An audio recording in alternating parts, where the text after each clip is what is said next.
Assalamualaikum warahmatullahi wabarakatuh. Kembali hadir Sam Caniago di kantor Arosuka Pos bersama pendiri Arosuka Pos, Bapak Edisar Datuk Manti Basa. Pak, selamat siang. Ya, hari ini kita ingin bincang-bincang ke depan satu sosok yang menjadi idola bagi masyarakat Kabupaten Solok, sosok Pak Gamawan Fauzi. Bapak mungkin terbilang sangat dekat dengan beliau. Nah, begini, Saudara Sam. Saya kenal dengan Pak Gamawan ini waktu masih SMP. Sama-sama tinggal di Padang, di kampung namanya Kelurahan Air Camar. Saya melihat beliau adalah orang yang selalu rajin belajar, membaca, dan menjadi panutan sampai di kuliah di Fakultas Hukum. Makanya saya justru terdorong mengikuti jejak beliau juga kuliah di Fakultas Hukum. Kemudian Gamawan yang kita kenal adalah juga seorang aktivis. Kita sama-sama aktif di KNPI pada waktu itu. Kemudian beliau juga seorang yang jadi pengacara di LBH. Kemudian itu beliau diangkat menjadi pegawai negeri sipil di Direktorat Sospol, namanya waktu itu, di kantor gubernur. Waktu yang cepat, prestasi beliau di birokrasi itu sangat dinamis. Dan langsung waktu itu di zamannya Pak Gubernur Hasan Basridurin, beliau menjadi Sespri Gubernur. Setelah itu menjadi Kepala Biro Humas Pemda Sumatera Barat. Dicalonkan menjadi Bupati Solok. Itu pada tahun 1995. Kemudian pada tahun 2000 beliau maju lagi, dan waktu itu masih pemilihan DPRD, sudah berpasangan dengan Pak Elvi Salanben, juga lolos dan menang menjadi Bupati Solok periode 2000-2005. Selama 10 tahun itu tidak sedikit perubahan-perubahan, baik dari sisi mental, pelayanan publik, kemudian juga pembangunan fisik yang sangat fenomenal sebenarnya adalah memindahkan ibu kota Kabupaten Solok ini kepada yang namanya sekarang Arosuka. Ini sesuai dengan moto koran kita ini, lahir sejak Arosuka menjadi ibu kota. Apakah lahirnya Arosuka Pos itu juga bagian dari ide Pak Gamawan dalam membentuk kompleks pemerintahan daerah itu, pusatnya di Arosuka? Iya, seluruhnya ide beliau. Jadi ketika kita pindah dari Kota Baru sampai ke Arosuka, kemudian juga kita lihat bagaimana visi misi beliau ketika menciptakan kabupaten terbaik dari yang baik. Perantau bangga dengan kampung halamannya, aparatur bangga dengan pengabdiannya. Itu Gamawan Fauzi. Di samping itu kita lihat bagaimana beliau relokasi, yang namanya Serik Bayang. Nah, kita tahu Serik Bayang itu adalah sekelompok masyarakat yang ada di daerah hutan, kemudian dipindahkan ke Rimbo Data. Kalau tidak salah, program Pak Gamawan tentang bidol desa ya Pak? Ya. Ada 2 daerah kalau tidak salah pada tahun itu. Ya, termasuk Lubuk Tareh. Lubuk Tareh. Saya waktu itu menamping beliau karena waktu itu saya menjadi Kabak Umas dari Pemda. Waktu masuk ke Lubuk Tareh itu 2 batang air itu dilangkain jalan setapak. Tapi coba lihat sekarang, masyarakatnya sudah berkumpul pada suatu tempat, kemudian ekonominya luar biasa dan lain-lain sebagainya. Kemudian untuk kebanggaan Solo, beliau juga membangun namanya Gor Batu Tupang itu. Iya, iya. Itu zaman yang Gamawan ketika Porda Kabupaten Solok jadi tuan rumah dan MTQ Sumatera Barat, disitulah dipusatkan. Nah, itu karya Gamawan Fauzi.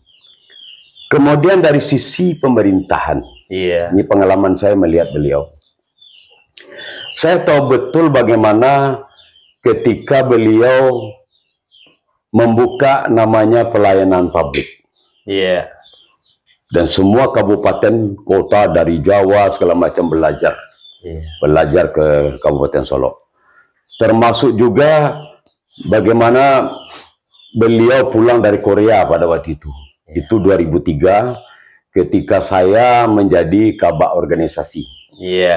Beliau mengatakan bahwa di Korea itu orang selalu berjujur-jujur. Ini yang dikatakan fakta integritas. Fakta integritas itu disusun, dibuat, dilahirkan Kabupaten Solo ketika beliau. Jadi waktu itu salah satu kabupaten pertama di Indonesia yang berani. Yang bidannya, yang melahirkan itu adalah pemikiran-pemikiran Pak Gamawan. Pemikiran Pak Gamawan. Dan ketika itu sampai dia jadi gubernur yang dipilih secara langsung waktu itu 2005 dan lolos menjadi gubernur Sumatera Barat, justru fakta integritas itu tetap ditegakkan. Kemudian ketika beliau yang menjadi gubernur, kemudian di konsep beliau ini ditawarkan dan ditanya oleh pemerintah pusat waktu itu oleh Pak SBY, makanya menjadi sampai hari ini setiap pelantikan pejabat, setiap apapun yang ingin berjujur, fakta integritas adalah itu karya Gamawan Fauzi. Jadi beliau ini memang pemikir besar dan jujur saya katakan beliau orang sederhana tapi punya pemikiran-pemikiran yang bernas, ditambah lagi beliau adalah pemimpin sejati kalau menurut saya. Termasuk hari ini mungkin sebagai negarawan sejati, putra Solo terbaik lah hari ini ya Pak.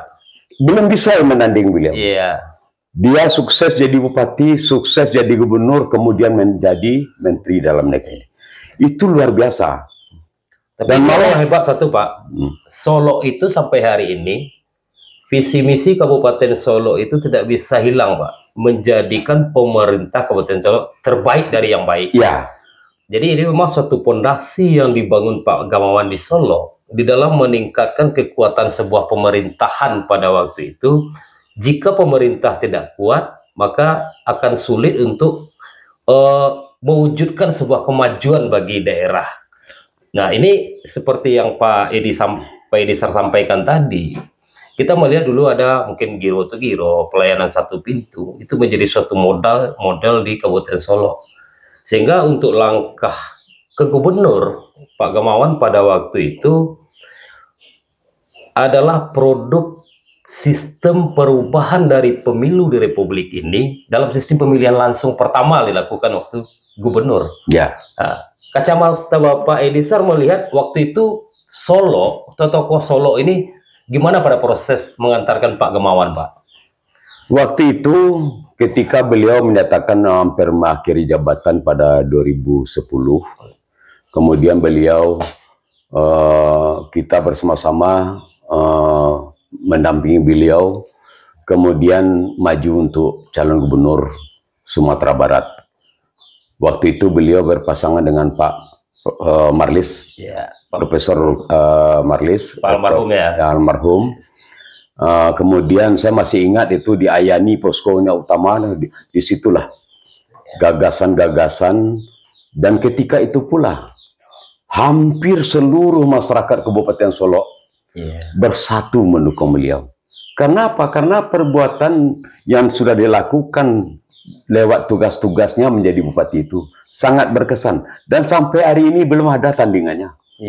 Saya berlaku di situ mulai dari Kabak Umas sampai menjadi kepala Satpol PP waktu itu, betul-betul bangga mempunyai seorang bupati. Kenapa tidak? Waktu beliau masih di sini, itu seluruh dari Bali, dari Jawa, itu hampir setiap hari tamu datang.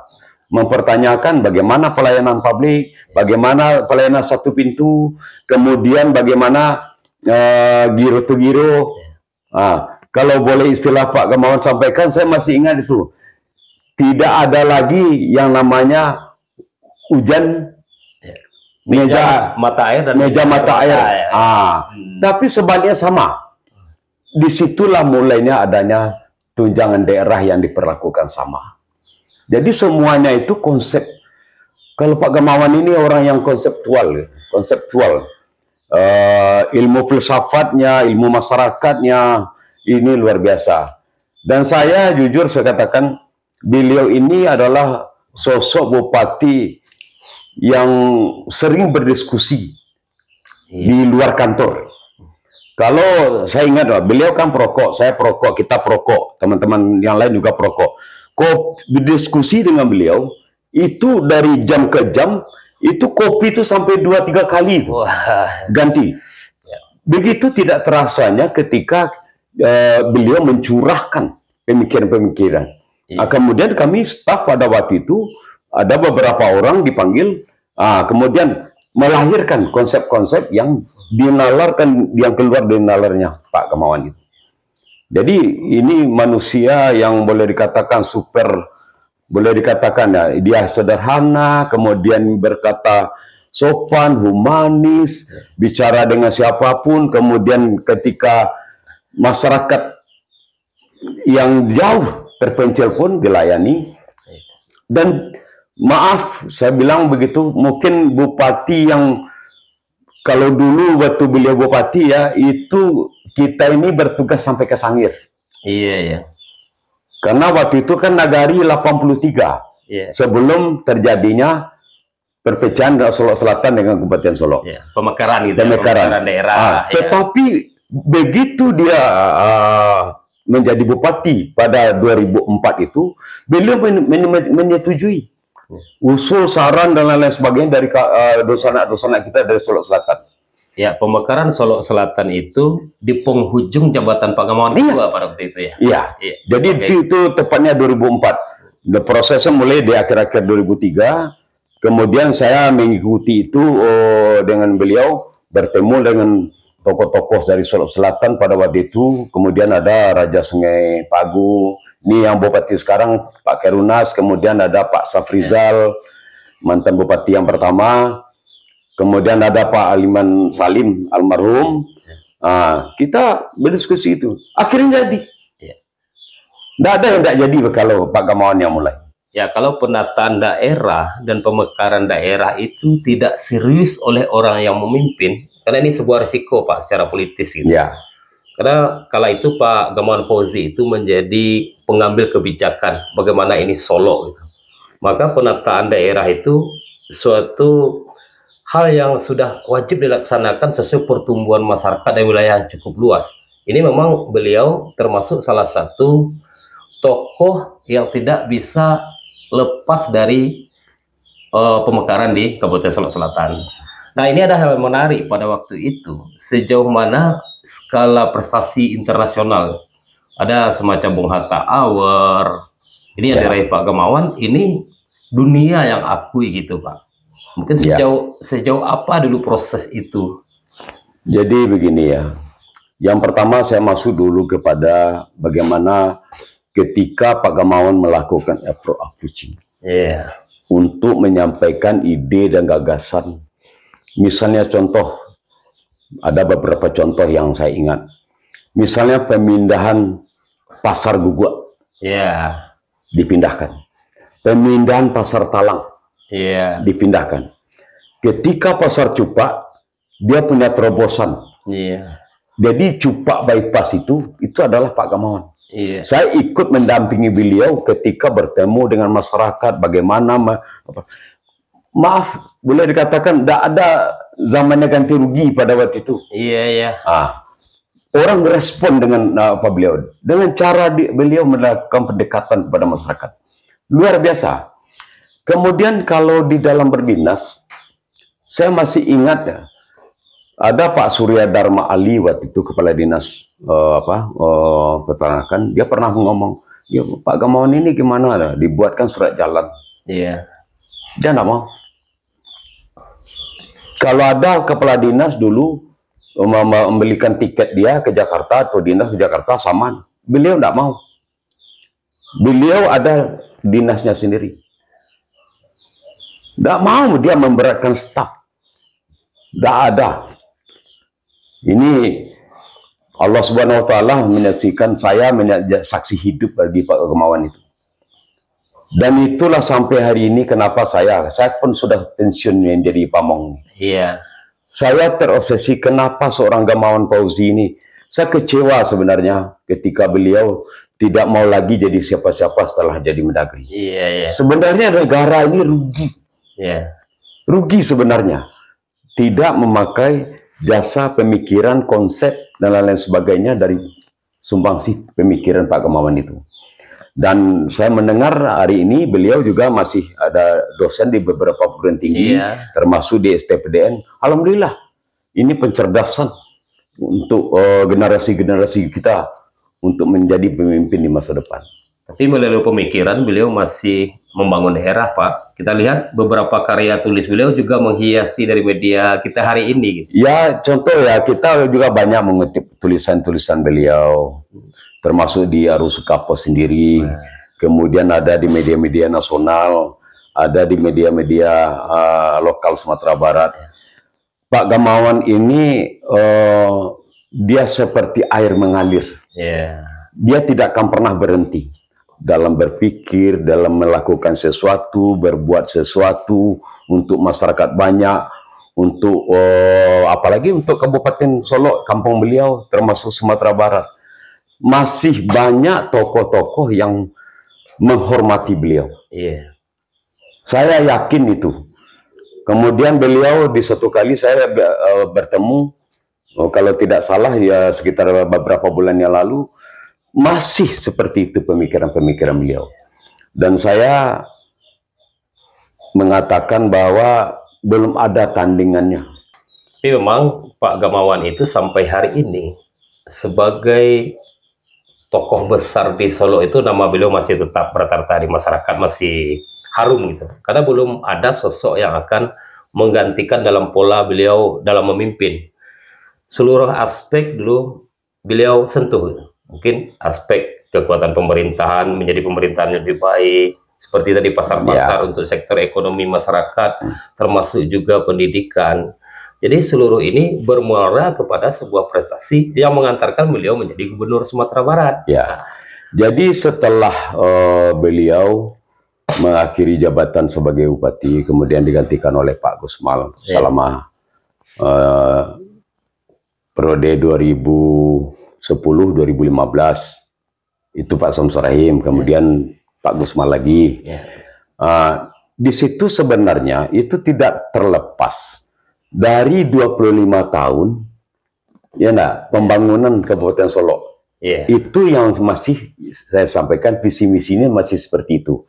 Yang tertuang di dalam 25 tahun yang disusun Gamawan sejak awal. Jadi Pak Gusmal, Pak Samsur Rahim masih mengikuti itu. Ya karena waktu itu di tahun Pak Gamawan itu memimpin, penyusunan dari rencana pembangunan jangka panjang Kabupaten Solo itu di zaman Pak Gamawan. Di zaman Pak Gamawan.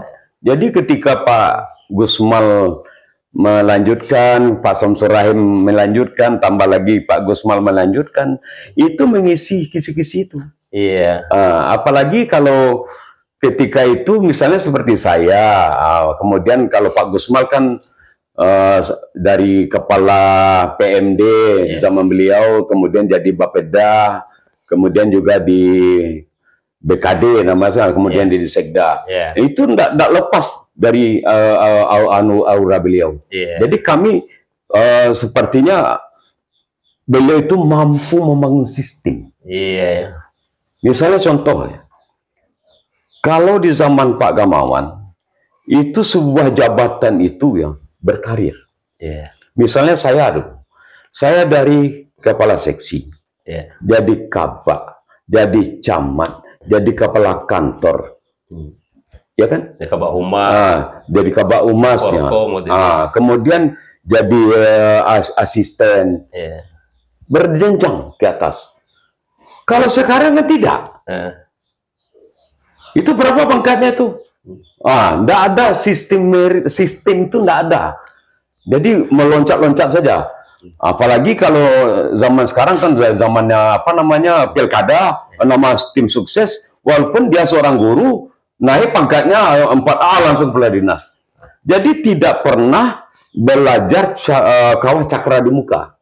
Bagaimana seorang pejabat itu meniti karir itu memang berestafet. Itu yang diajarkan ke Pak Gamawan dari semua yang ada di Pemda ini. Apakah ini termasuk salah satu, Pak, kegagalan dari otonomi daerah yang telah menapak usia 28 tahun gitu? Kehancuran lebih menyentuh kepada dunia birokrasi, karir kepegawaian. Kalau dulu mungkin ada Espamen, Espama, sebelum PIN belum bisa untuk menduduki jabatan. Ya, kalau dulu ya jelas jenjangnya. Ada Adumla, ada Spama, ada Sespa. Dan itu kita lalui. Kami dulu dilalui itu.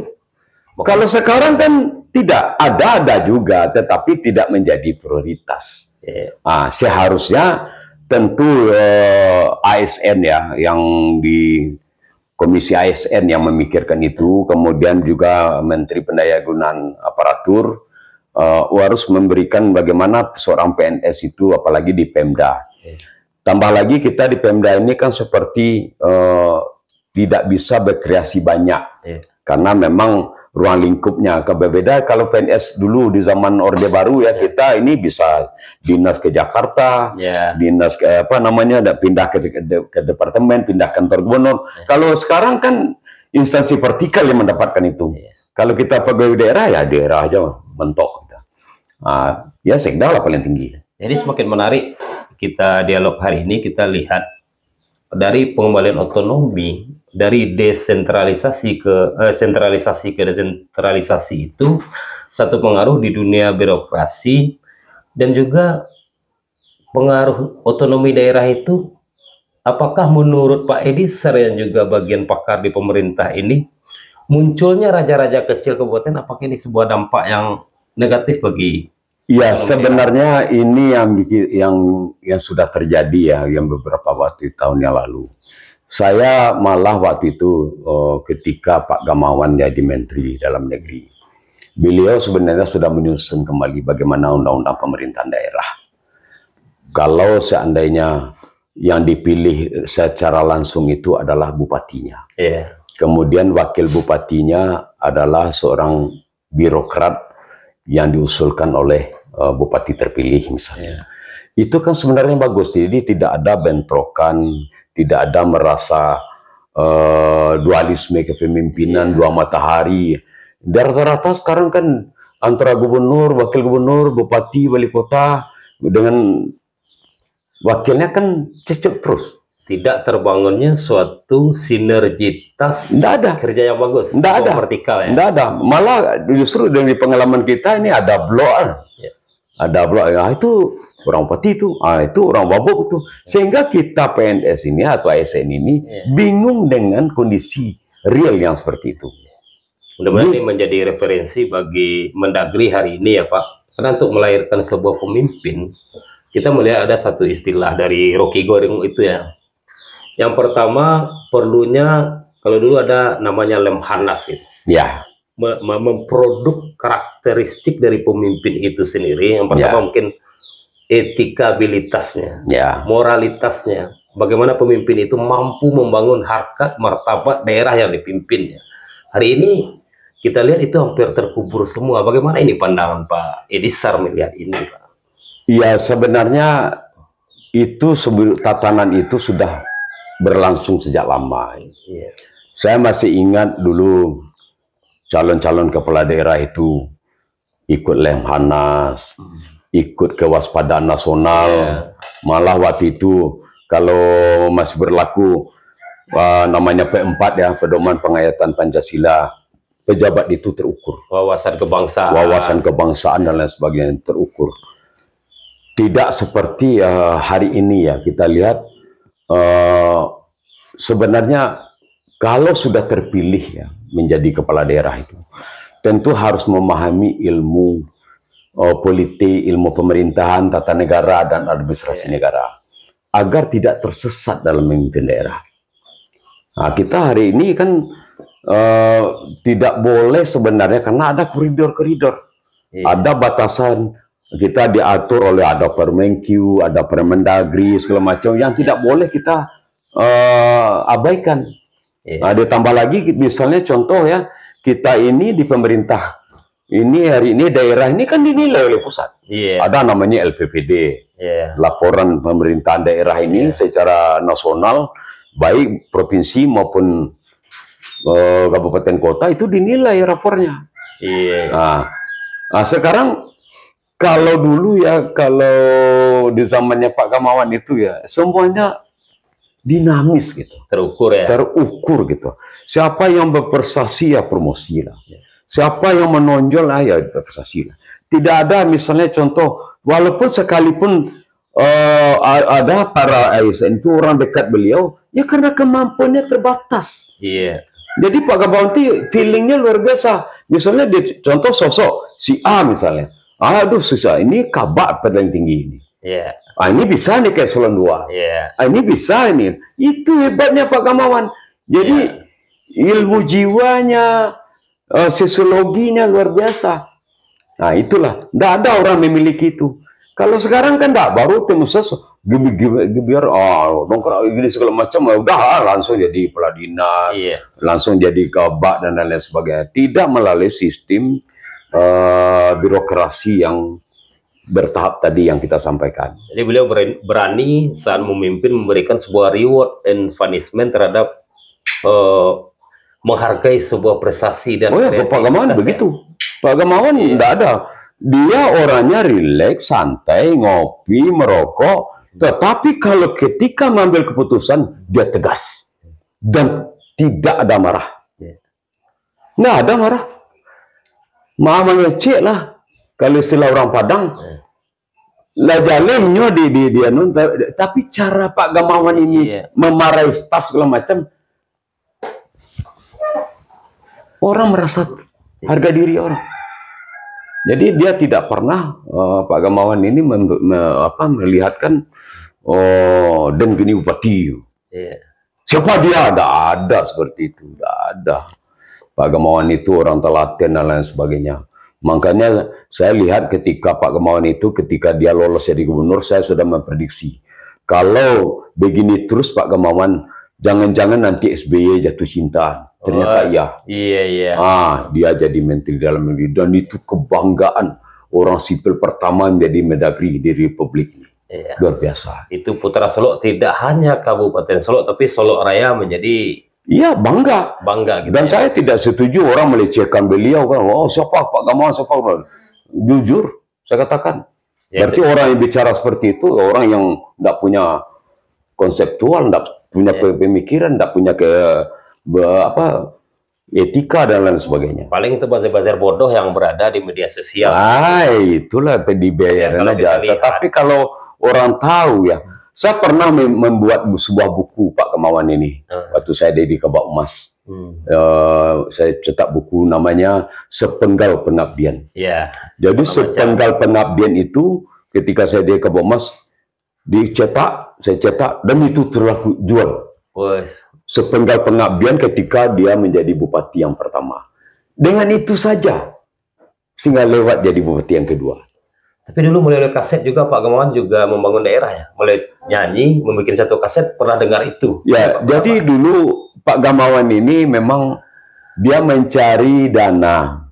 Jadi ketika itu dia diskusi bagaimana membangun sebuah yayasan pembangunan Solok Nan Indah. Kemudian beliau, saya katakan, jadi kaset nyanyi kan ada Pak Zulazam, ada Pak Agus Tahir segala macam, ada Ferry Zen, ada Rian De Ginjai, ada Rian De Ginjai, sehingga keluar album Cinta Lembah Gemanti namanya. Sebunin Bukit Sambang tuh ketika hilang tuh. Waktu saya jadi Kabak Emas juga hilang di situ di Asam Pulau.